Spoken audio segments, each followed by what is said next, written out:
What's up, y'all? My name is Arnold and I recently graduated Yale, and in my last video I talked to y'all about my post-grad adulting morning routine. And in this video I'll talk to you about my nighttime routine, and spoiler alert, I really don't have one. But here are some important things that I keep in mind as I prepare for bed and get ready for the next morning. The first non-negotiable thing that I do is that I try to be in bed at least 8 hours before the time I want to get up. For example, if my alarm is for 9 a.m., I would generally be in bed at around 12:50 a.m. This is because I really want to get at least 7 to 8 hours of good quality sleep, and it usually takes me at least 10 minutes to even half an hour to fall asleep in the first place. This means that I have to do everything that I'm about to mention before I'm officially in bed. Sleep is really important, y'all, and I don't care if you're one of those people who can thrive off of like 4 hours of sleep. You need it. I remember in high school where if I got 5 to 6 hours of sleep, I would consider myself very lucky. And once I started college, I realized how, whoa, having 7 hours of sleep is just really good for my energy levels and pretty much everything. The next thing I do is I try to drink my last cup of water at least an hour before bed so that I'm not getting up in the middle of the night interrupting my sleep. I try to drink at least 1 gallon a day, so drinking water is something that I pretty much do throughout the day. But if I'm slacking a little bit with my water consumption, I try to take my last sip an hour before I sleep. The next thing I do is that I wash my face, and my routine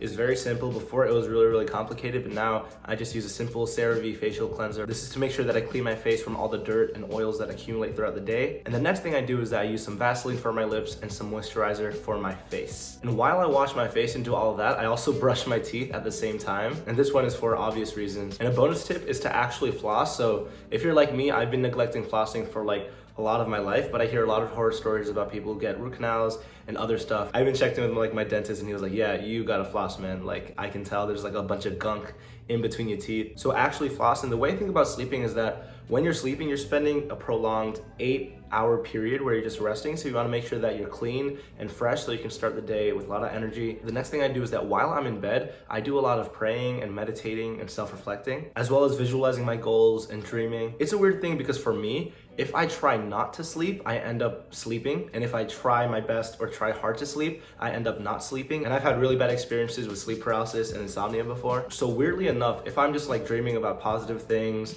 hoping for stuff, praying, like it ends up working out and I end up just falling asleep effortlessly. The next thing I try not to do is I try not to use my phone, but let's be honest here, that is not happening. They say stuff about like blue light and whatnot, but honestly, this is just not a practical one for me. So I've been trying to be more intentional with not using my phone too much throughout the day. But let's be honest here, I need to set up like my alarms, see some last minute notifications, and I'm probably just providing a lot of excuses, but hey, this is part of my routine. The next thing I do is that I do use my phone to make sure that my to-do list on my Google Calendar is fully set. That way I know exactly what I'm gonna do the next day. I know some people like making their to-do list in the morning, but that wastes a lot of time and momentum for me. I'd rather know, okay, what is it exactly that I'm gonna do tomorrow? Now, the last thing is to simply keep all of this stuff as simple as possible. I'm very tired at the end of the day, and the last thing I want is to have this elaborate nighttime routine, which is why I just have these general principles that I try to follow as much as possible. You want to be realistic with yourself and prioritize having good quality sleep, but at the same time, if you're exhausted, there's only so much you can do. But that's pretty much it for this video. Thank you so much for watching, and I'll see you in the next one.